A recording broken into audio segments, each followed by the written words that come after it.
Baik Bapak Ibu sekalian, kita lanjutkan. Assalamualaikum warahmatullahi wabarakatuh.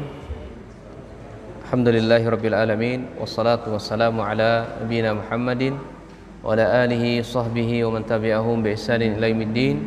Wa sallallahu subhanahu wa ta'ala aymunna alaina bi'ilmin nafi' wa amalin salih wa yafaqina fid din wa aftalana futuhal arifin wa yarzuqna al-ikhlasa fil aqwali wal a'mali. Allahumma amin.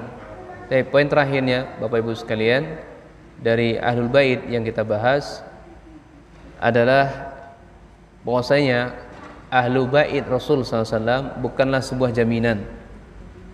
Bukanlah sebuah jaminan bisa menyelamatkan seseorang dari azab Allah, tidak. Ya. Meskipun berasal dari keturunan yang mulia, berkedudukan yang tinggi, tidak membuat seseorang selamat dari azab Allah Subhanahu wa taala, meskipun itu keluarga beliau, meskipun itu istri beliau, meskipun itu paman Nabi, meskipun itu bibi Rasul, anak beliau, sepupu beliau, menantu beliau dan seterusnya, tidak menjamin bisa menyelamatkan seseorang dari azab Allah. Oleh karena jangan pernah berbangga, oh saya ini keturunan Rasul loh. Ya. Jadi secara umumnya keluarga Rasul, kerabat Rasul kita hormati, ya, kita sayangi, kita cintai yang mereka beriman, bukan orang kafir, ya, bukan orang kafir. Jadi kita hormati, tidak usah mencela mereka, nggak boleh mencela mereka.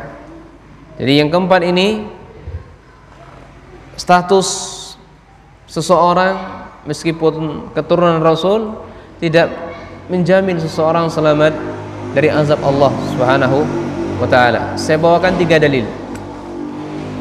Satu ketiga, ya, Allah Subhanahu wa taala menurunkan ayat. Ini Allah berkata kepada Rasulnya, wa anzir ashirataka al-aqrabin. Wahai Muhammad, berilah peringatan kepada siapa?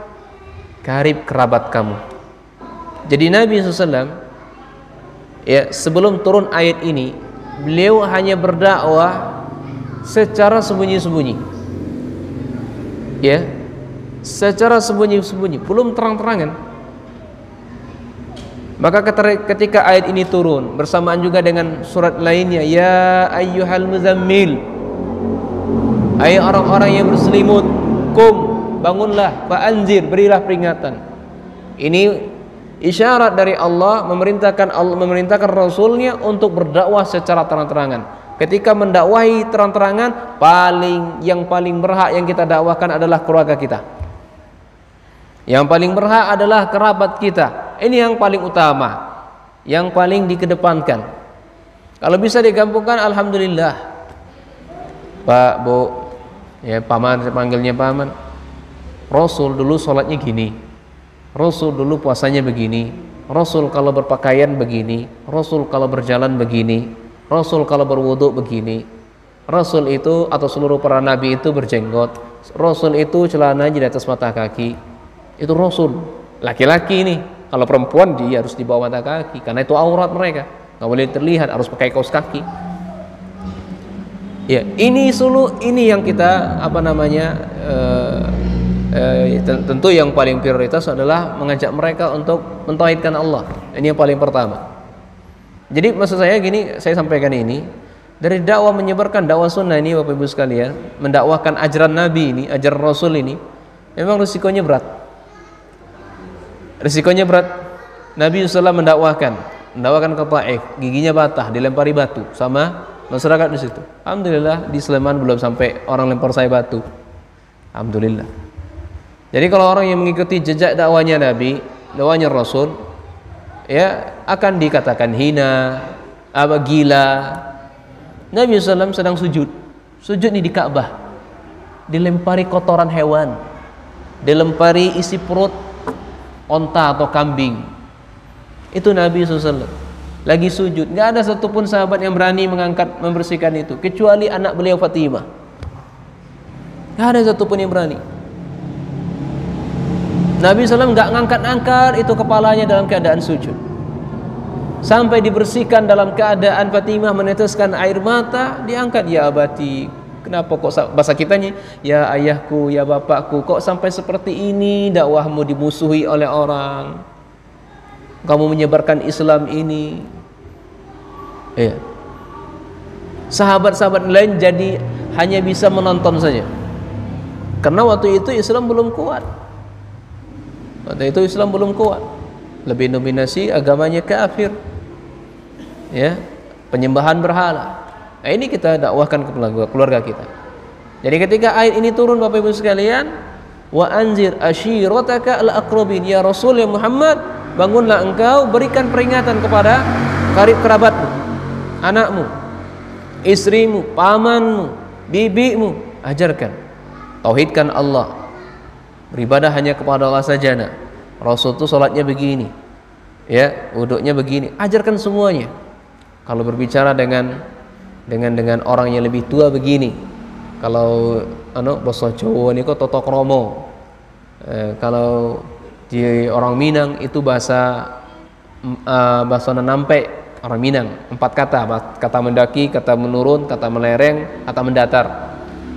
Sama yang usianya lebih tua bahasanya beda, usianya di bawah kita bahasanya beda, kalau usianya sama sebaya beda. Kemudian kalau sama menantu, sama mertua, ya, itu bahasanya lain lagi. Itu orang Jawa gitu, jadi nggak semua rata, tidak, ya. Nah, begitulah diajarkan oleh Rasulullah SAW. Kita ajarkan pula kepada anak kita dakwakan kepada keluarga kita. Ini paling pertama. Kalau bisa digabungkan kedua-duanya, ini jauh lebih bagus insya Allah. Ya, Nabi SAW menggabungkannya. Di satu sisi mendakwahkan keluarganya, di satu sisi mendakwakan orang lain. Akhirnya banyak sahabat-sahabat yang masuk Islam atas dakwah Nabi SAW. Nah, satu ketika ayat ini turun, Nabi SAW naik ke Bukit Sofa. Ini salah satu dari rukun haji, Sofa dan Marwah, harus balik-balik itu 7 kali. Nabi SAW naik, dipanggillah orang-orang, ya, orang-orang kafir Quraisy yang suku Quraisy semuanya dipanggil, ya. Naik ke puncak tinggi dengan suara yang lantang, Nabi SAW menyeru, wahai Banu Muthalib, wahai Banu Hashim, ya, dan kabilah-kabilah Quraisy yang lainnya. Kemudian Abu Lahab mendekati Rasulullah SAW. Muhammad, nggak ada kerjaan kamu selain dari menyuruh kami untuk ini. Ini kata Abu Lahab. Abu Lahab siapa? Paman Nabi. Muhammad, nggak ada kerjaan, kurang kerjaan kamu ya. Kamu manggil kami semua, ngumpul kami semua untuk hanya mengatakan ini. Jadi dipanggil oleh Rasulullah SAW, disuruh Rasul. Apa seruan Rasul apa? Seruan Rasul gini, saya bacakan hadisnya. Ya, ya ma'syarul Quraisy, anqidhu anfusakum minan nar. Ya ma'syar Bani Ka'ab, anqidhu anfusakum minan nar. Ya ma'syar Bani Abdul Manaf, anqidhu anfusakum minan nar. Ya ma'syar Bani Hashim, anqidhu anfusakum minan nar. Ya ma'syar Bani Abdul Muthalib, anqidhu anfusakum minan nar. Ya Fatimah binti Muhammad, anqidhu nafsaki minan nar. Fa inni wallah ma amliku lakum minallahi syai'a illa anna lakum rahman sa'ubulaha bibaliha. Ya, ini kata Nabi, wahai suku Quraisy, wahai Banu Muthalib, Banu Hashim, wahai Bani Ka'ab, wahai Fatimah anak saya sendiri, wahai, ya, Sofiyah bibi saya sendiri, mintalah perlindungan kepada Allah dari azabnya. Mintalah perlindungan kepada Allah dari azabnya. Fa inni wallah la amliku lakum naf'an Maka demi Allah, saya tidak mampu melindungi kalian, saya tidak memiliki kekuasaan kepada kalian menyelamatkan kalian dari api neraka. Ini Rasul, ini yang disuruhkan di atas bukit Safa. Disuruh, wahai Fatimah, anak saya sendiri, anak kandung saya, jaga dirimu dari api neraka. Sesungguhnya saya la amliku lakum minallahi syai'a, tidak mampu, tidak memiliki kekuasaan untuk melindungi kalian.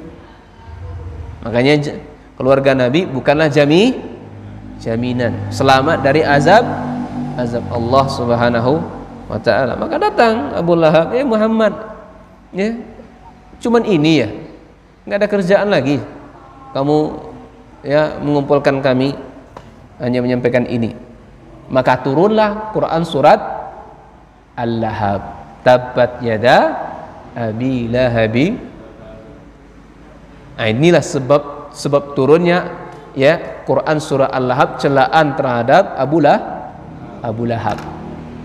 Ya, sering-sering baca Ibu sekalian biar ingat saja sejarah. Ya, ini hadis pertama. Kemudian hadis yang ketiga. Ya, hadis yang ketiga. Ya, hadis yang kedua ya, bukan hadis yang ketiga. Nah, hadis yang kedua adalah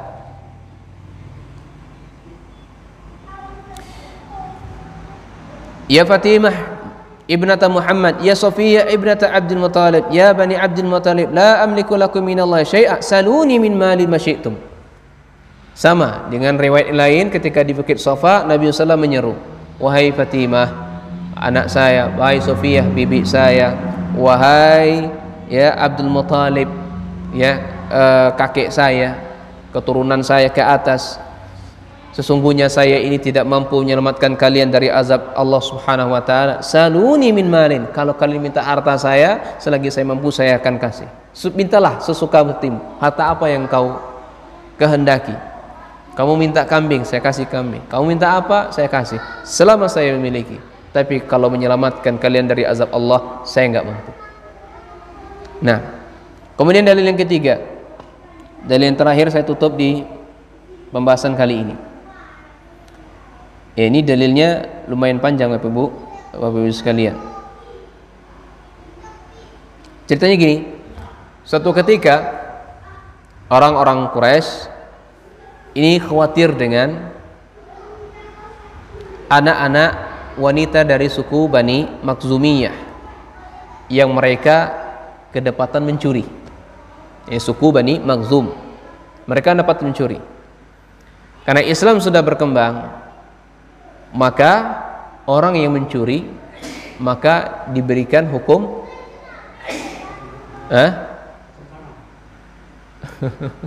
diberikan hukuman kepada mereka. Ya, kalau mereka mencuri sudah batas nisab, sudah mencapai nisabnya. Akhirnya mereka ini tidak berani mengadu kepada Rasul sallallahu alaihi wasallam. Akhirnya beliau ya memberanikan diri kepada sahabat Usamah bin Zaid. Usamah bin Zaid ini termasuk sahabat yang dicintai oleh Rasul sallallahu alaihi wasallam. Maka Usamah menghadap Nabi, ingin melobi Nabi sallallahu alaihi wasallam. Lobinya apa? Agar hukuman had, ya, hukuman mencuri potongan tangan tadi ini ditiadakan. Ya. Hukum mencuri potong tangan itu ditiadakan. Maka Rasul SAW ia menolak. Intinya Rasul SAW menolak. Apa dikatakan oleh Rasul? Ya, dikatakan oleh Rasul SAW, ayyuhan nas,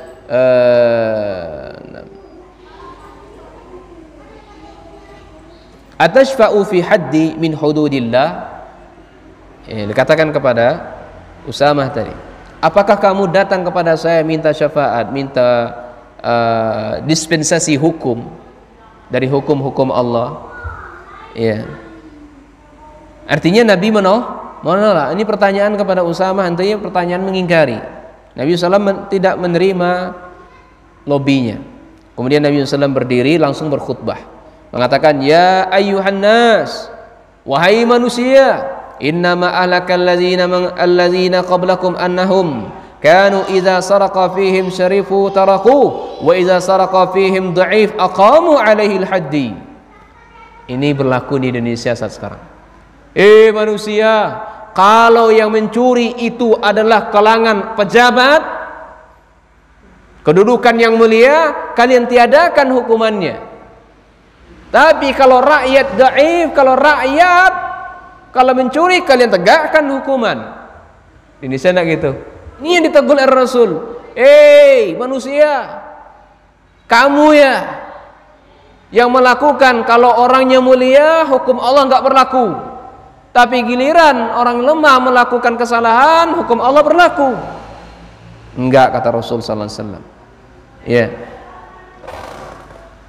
Tidak, kata Rasul sallallahu alaihi wasallam, "Lau anna Fatimah binta Muhammad sarakat laqata'tu yadaha." Seandainya kalau itu Fatimah anak saya yang curi, saya yang motongnya. Itu Rasul. Anak saya yang nyuri, saya sendiri yang potong tangannya. Maka ini keluarga Rasul tidak menjadi jaminan selamatnya dari azab Allah Subhanahu wa taala. Anak kita dikatai jemo, disakiti jemo. Perang jadinya. Ya. Kalau Rasul tidak. Kalau anak yang curi, dia sendiri yang curi. Kalau anak kita disalahkan jemo, ribut ibu sama ibu. Anak kamu yang salah. Tidak, anak kamu yang salah. Dido, anak aku yang salah. Kapan tulah yang salah? Akhirnya apa? Bunuh-bunuhan. Anaknya berantem di sekolah. Nangis anaknya ke rumah ngadu. Ma, aku dipukul anakmu. Mana nih? Oh ya, dibawa anaknya. Mana kamu ya? Sini. Ibu yang belagu jadinya atau bapak yang belagu jadinya. Kalau Rasul ndak, anaknya salah. Kamu ya. Gitu pendidikannya. Iya, memang orang tua itu nggak akan menganggap anaknya salah. Pasti anak orang lain yang salah. Kalau Rasul SAW tidak. Kalau anaknya yang curi langsung dipukul. Anaknya salah langsung ditegur. Nah, wallahu a'lam. Bisa sampai di sini saja Ibu sekalian. Kita akhiri. Subhanakallahumma wa bihamdika asyhadu an la ilaha illa anta astaghfiruka wa atubu ilaik.